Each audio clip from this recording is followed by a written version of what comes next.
16,000 feet की ऊंचाई, -10 degree की ठंड, रात का घुप अंधेरा, सामने लगभग सीधी एक चट्टान और ऊपर दुश्मन की मशीन गन पोस्ट और नीचे भारतीय सेना की घातक प्लेटून जिसके ऊपर दुश्मन अंधाधुंध फायरिंग कर रहा है। हर जवान की कोशिश है कि वो आगे बढ़े, लेकिन इसमें उनके जूते ही उनको रोक रहे थे। बार बार वो फिसल रहे थे।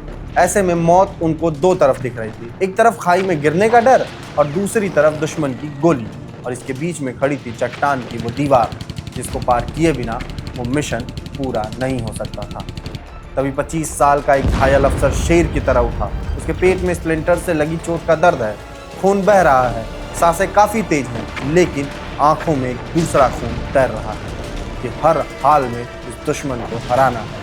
उस अफसर ने -10 डिग्री की उस ठंड में अपने जूते उतार दिए, नंगे पैर हाथों में रॉकेट लॉन्चर लिया और चट्टान पर चढ़ाई शुरू कर दी। उस रात कारगिल की उन वादियों में एक ऐसा दृश्य देखा जिसे यकीन कर पाना मुश्किल है।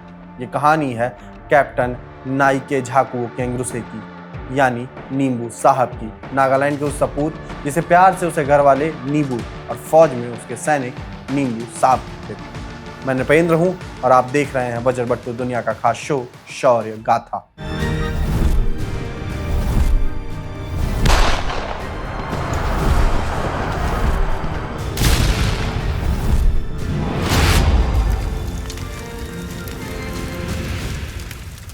वीडियो शुरू करूं इससे पहले बता दूं कि आज की कहानी सिर्फ एक कारगिल हीरो की नहीं है। ये कहानी उस भारत की है जिसे अक्सर मैप्स में काफी दूर समझा जाता है, लेकिन जिसका साहस हमेशा देश के दिल में रहा है। ये कहानी है नागालैंड की यंग टीचर की, जो पहले क्लासरूम में बच्चों को पढ़ाता था और फिर कारगिल की क्लिफ्स पर अपने जवानों को साहस और शौर्य का सबसे बड़ा मैसेज दे गया।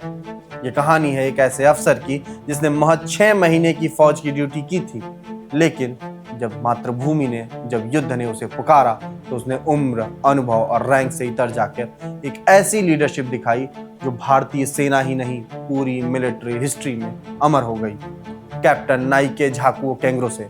उनका जन्म 15 जुलाई 1974 को नागालैंड की राजधानी कोहिमा के नेर हेमा गांव में हुआ था। उनके पिता निस्ले केंग्रुसे और मां दीनुओ केंग्रुसे थे। घर में उन्हें प्यार से नीबू बुलाया जाता था। 1950 के दशक से 1990 तक जब नागालैंड के आम लोग इंसर्जेंसी, पॉलिटिकल अनरेस्ट, डर और अनसर्टेनिटी के साए में जी रहे थे, जहां वर्दी को लेकर एक दूरी सी बन गई थी, लोगों के मन में कई तरीके के सवाल और शक थे। ऐसे में एक यंग नागा लड़के ने सपना देखा कि वो फौज में जाएगा। तो ये केवल एक करियर चॉइस भर नहीं था, ये था समय से आगे बढ़ जाने की हिम्मत।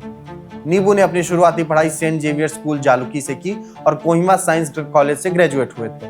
पढ़ाई के दिनों में उनके अनुशासन की अपनी कई सारी कहानियां हैं। उनके भाई याद करते हैं कि नीबू अपनी 10वीं की परीक्षा से पहले रात भर बैठ के पढ़ाई किया करते थे।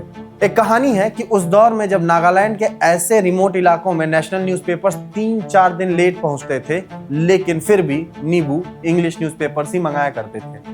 The Hindu, times of India जैसे पेपर्स पढ़ना उनकी आदत में शुमार था। उनके छोटे भाई बहन ये मजाक में कहते थे कि नीबू, ये न्यूज़ नहीं है, ये स्टेल न्यूज़ है। लेकिन नीबू के लिए वो पेपर सिर्फ न्यूज़ नहीं थे, वो उनके और बाकी दुनिया, खासकर भारत के दूसरे इलाकों और राज्यों के बीच एक ब्रिज का काम करते थे। ग्रेजुएशन के बाद उन्होंने 1994 से 1997 तक कोहिमा के गवर्नमेंट हाई स्कूल में टीचर के तौर पर काम किया था। वो बच्चों को पढ़ाते थे और अपनी फैमिली की हेल्प करते थे। साथ ही अपने अंदर उन्होंने एक सपना संभाले हुआ था कि भारतीय सेना की वर्दी पहननी है। कहते हैं उनके ग्रेट ग्रैंडफादर नागा कम्युनिटी के एक रिस्पेक्टेड वॉरियर हुआ करते थे। शायद फौज और वॉरियर का ये ब्लड भी वहीं से आया था। लेकिन नीबू की पहली लड़ाई बैटलफील्ड पर नहीं थी। उनकी पहली लड़ाई थी रिसोर्सेज की कमी, दूरी और सोशियो इकोनॉमिक स्ट्रगल के साथ साथ सबसे ज्यादा उस परसेप्शन से थी जो उस समय नॉर्थ ईस्ट और मेनलैंड इंडिया के बीच मौजूद था। फिर उन्होंने यूपीएससी की कंबाइंड डिफेंस सर्विसेज यानी सीडीएस की परीक्षा पास की और एसएसबी इंटरव्यू में रिकमेंड हुए। इसके बाद वो इंडियन मिलिट्री एकेडमी देहरादून पहुंचे और 12 दिसंबर 1998 को इंडियन आर्मी की आर्मी सर्विसेज कोर यानी एएससी में कमीशन हुए। यहाँ एक इंपॉर्टेंट बात समझना जरूरी है कि captain Kenguruse army services corps के अफसर थे। एएससी का role mainly logistics, supplies, transport और सपोर्ट सिस्टम से जुड़ा हुआ होता है। वॉर में फ्रंटलाइन जितनी ही जरूरी होती है उतना ही जरूरी होता है सोल्जर्स तक समय से राशन पहुंचे, एमिनेशन पहुंचे, फ्यूल पहुंचे, इक्विपमेंट पहुंचे, ये सारी चीजें। एएससी वही लाइफलाइन का काम करती है। इसी कोर से जुड़ी पेडोंगी की कहानी हमने आपको सुनाई है पिछले एक एपिसोड में, लेकिन कारगिल के दौरान कैप्टन कैंगरू से अटैचमेंट पर 2 राजपूताना राइफल्स के साथ सर्व कर रहे थे। यह वही यूनिट है जिसके अफसर मेजर विवेक गुप्ता की कहानी हमने आपको पिछले एपिसोड में सुनाई थी। उसका लिंक मैं डिस्क्रिप्शन बॉक्स में दे दूंगा। इसी बटालियन के साथ कैप्टन कैंगरू से एक यंग अफसर के रूप में द्रास सेक्टर में तैनात थे। सोचिए, एएससी से आए एक अफसर को इन्फेंट्री बटालियन की सबसे डेंजरस असॉल्ट रोल में घातक प्लाटून लीड करने की जिम्मेदारी मिलती है। और वो भी ऐसे ही नहीं, क्योंकि घातक प्लाटून कोई नॉर्मल प्लाटून नहीं होती है। ये किसी भी बटालियन की सबसे एलीट असॉल्ट टीम होती है। इसमें सबसे फिट, सबसे मोटिवेटेड, सबसे फियरलेस सोल्जर्स चुने जाते हैं। जब भी सबसे पहले आगे जाकर दुश्मन के बंकर पर नजदीक से हमला करना हो, जब सबसे मुश्किल चढ़ाई चढ़नी हो, तो घातक प्लाटून आगे जाती है। और इसी घातक प्लाटून के कमांडर बने थे कैप्टन नाइके झाकुओ कैंगरू से, यानी कि नींबू साहब। 1999 की कारगिल जंग कोई आम जंग नहीं थी। यहाँ लड़ाई दुश्मन से पहले मुश्किल टेरेन से थी। ऊपर बैठे पाकिस्तानियों ने ऊंचाई पर ऐसे दीवार बना लिए थे जहां से कई हाईवे और कनेक्टिविटी वाले रास्ते उनकी सीधी नजर में होते थे, जहां से वो भारतीय सेना के हर एक मूवमेंट पर नजर रख रहे थे। ऐसे ही द्रास सेक्टर की ऊंचाई से नेशनल हाईवे 1 अल्फा साफ साफ दिखाई देता था। इस हाईवे को सिक्योर करना इंडियन आर्मी के लिए बेहद जरूरी था। तोलोलिंग की जीत के बाद 2 राजपूताना राइफल्स को एरिया 3 पिंपल कॉम्प्लेक्स को कैप्चर करने का टास्क मिला। यह कॉम्प्लेक्स द्रास सेक्टर में शार्प कॉनिकल फीचर्स का एक क्लस्टर था। इसमें नॉल, 3 पिंपल्स, लोन हिल्स जैसे फीचर्स आते थे। ऐसे में कैप्टन कैंगरूसे की पलटन को आगे बढ़ने में सबसे मुश्किल थी ब्लैक रॉक एरिया में क्लिफ फेस पर बनी दुश्मन की मशीन गन पोजीशन। यहां से दुश्मन लगातार फायर कर रहा था और 2 राजपूताना राइफल्स की बटालियन आगे बढ़ ही नहीं पा रही थी। जब तक यह मशीन गन पोस्ट शांत नहीं होती, तब तक आगे बढ़ना बेहद मुश्किल था। ऐसे में इस खतरनाक मिशन के लिए कैप्टन कैंगरूसे ने खुद वॉलंटियर किया। रात में क्लिफ फेस पर चढ़ना था। दुश्मन ऊपर बैठा हुआ था। रास्ता काफी स्टीप था और दुश्मन की ओर से हैवी फायर भी एक्सपेक्टेड था, लेकिन उनका टारगेट एक था कि दुश्मन की उस मशीन गन पोस्ट को तबाह करना। 28 जून 1999 की रात कैप्टन कैंगरूसे अपनी घातक प्लाटून के साथ ब्लैक रॉक की तरफ बढ़ गए। रात गहरी हो चुकी थी। द्रास की ठंडी हवा बर्फ जैसी चुभ रही थी। ऑक्सीजन भी कम था ऊंचाई पर। शरीर पर हथियार, एमिनेशन, इक्विपमेंट्स का वजन भी था और हर कदम के साथ सांस भारी होती जा रही थी। जैसे ही घातक प्लाटून क्लिफ फेस की तरफ बढ़ी, दुश्मन ने भारी गोलीबारी शुरू कर दी। मशीन गन्स की आवाज पहाड़ों में गूंज रही थी। मोर्टार शेल्स के धमाके हो रहे थे। पत्थर टूट रहे थे। कई सैनिक घायल हो रहे थे। इसी बीच कैप्टन कैंगरूसे सबसे आगे चल रहे थे। तभी उनके पास एक जोरदार धमाका हुआ और उनके पेट में कई सारे स्प्लिंटर्स धंस जाते हैं। चोट बेहद गंभीर थी। इस हालत में ज्यादातर लोग इलाज के लिए बाहर चले जाते हैं, लेकिन नींबू साहब ने ऐसा कुछ नहीं किया। वो आगे बढ़ते रहे। उनके सैनिक देख रहे थे कि साहब घायल है, लेकिन उनका जोश दोगुना दिखाई दे रहा है। वो कह रहे थे कि आगे बढ़ो। उन्होंने दिखाया कि ये मिशन अभी जिंदा है। उनकी टीम आगे बढ़ती रही, लेकिन तभी फाइनल क्लिफ फेस पर पहुंचकर पूरी बटालियन रुक गई। उनके सामने एक खड़ी चट्टान थी और दूसरी तरफ दुश्मन की मशीन गन पोस्ट। जूतों से ग्रिप नहीं बन रही थी। हर कोशिश में पैर वहां फिसल रहे थे और वहां से नीचे गिरने का मतलब था खाई में सीधी मौत। ये देखते हुए घायल कैप्टन कैंगरूसे ने वो फैसला लिया जो सैन्य युद्ध के इतिहास में अमर हो गया। उन्होंने अपने जूते उतार दिए। 16,000 फीट की ऊंचाई, -10 डिग्री की ठंड, घायल शरीर, बहता खून, हाथ में रॉकेट लॉन्चर लेकर नंगे पैर कैप्टन कैंगरूसे चट्टान से चढ़ने लगे। ये पूरा सीन किसी फिल्म का सीन नहीं था। ये असली जंग का मैदान था। यानी कि अगर वो ग्रिप छूटती तो न मिशन पूरा होता, न जिंदगी बचती। लेकिन नींबू साहब चढ़ते गए। वो हाथों से पत्थरों को पकड़ रहे थे, पैरों से फ्रीजिंग सरफेस पर ग्रिप बना रहे थे और ऊपर से दुश्मन गोलियां भी चला रहा था। उन्होंने उस चट्टान को पार किया और सीधे रॉकेट लॉन्चर से दुश्मन की उस मशीन गन पोस्ट को तबाह कर दिया। वो बंकर वहीं खत्म हो गया। लेकिन मिशन यहाँ खत्म नहीं हुआ था। दुश्मन अब सामने आ चुका था। क्लोज कॉम्बैट शुरू हो गई थी। कैप्टन कैंगरूसे अकेले ही दुश्मन पर टूट पड़े और 2 को वहीं ढेर कर दिया। 2 को बैनेट पर लगे चाकू से मार गिराया। अकेले ही वो दुश्मन पर कहर बनकर टूट रहे थे।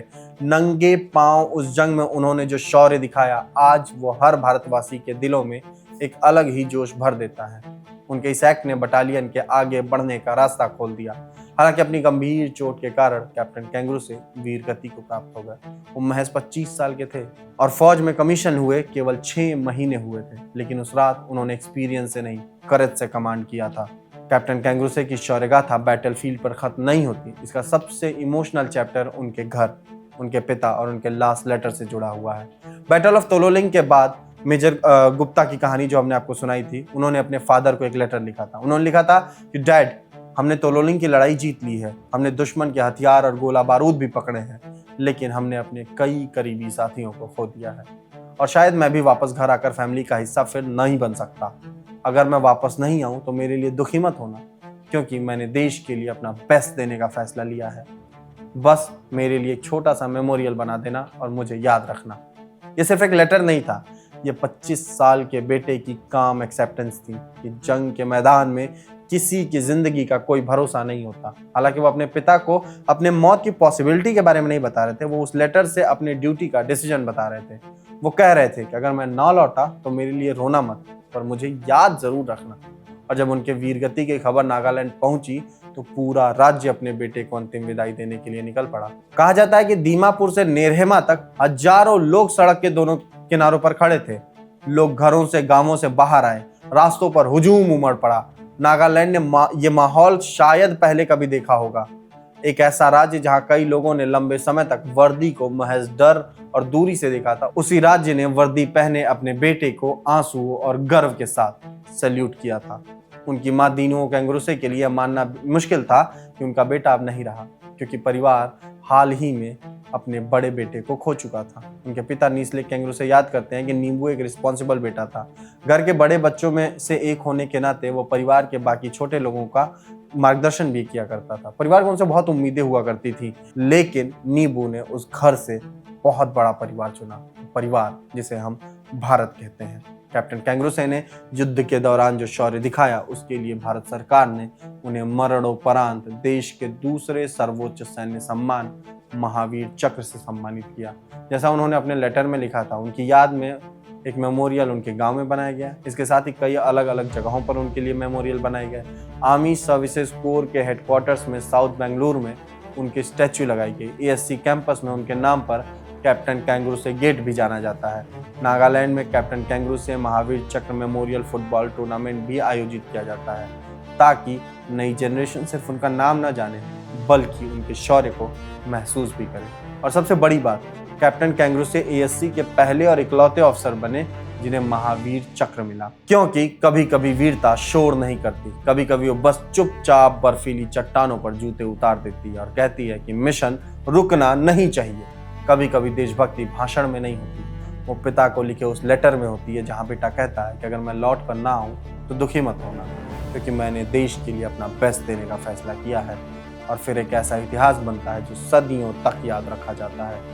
कैप्टन नाइके झाकू कैंगरू महावीर चक्र, उनका साहस ब्लैक रॉक की चट्टानों पर भी लिखा है, नागालैंड के दिल में भी बसा है और इंडियन आर्मी की उस ट्रेडिशन में भी बसा है, जहां देश सबसे पहले आता है, और भारत की शौर्यगाथा में भी। अगर आपको लगता है कि कैप्टन नाइके झाकू कैंगरू जैसे शूरवीरों की कहानियां और भारतीय तक पहुंचनी चाहिए, तो इस वीडियो को लाइक कीजिए, शेयर कीजिएगा और बजर बट्टू दुनिया को सब्सक्राइब कर लीजिएगा। और कमेंट में जरूर लिखिएगा कि नींबू साहब अमर रहे, क्योंकि जब तक हम अपने शूरवीरों को याद रखते हैं, तब तक उनकी वीरता सिर्फ इतिहास नहीं रहती, हमारी राष्ट्रीय स्मृति का हिस्सा बन जाती है। नींबू साहब ने जो शौर्य ब्लैक रॉक पर दिखाया, उससे मुझे राष्ट्रकवि सोहनलाल द्विवेदी की वो पंक्तियां याद आती हैं, जिसमें उन्होंने लिखा था कि नन्ही चींटी जब दाना लेकर चलती है, चढ़ती दीवारों पर 100 बार फिसलती है, मन का विश्वास रगों में साहस भरता है, चढ़कर गिरना, गिरकर चढ़ना न अखरता है, आखिर उसकी मेहनत बेकार नहीं होती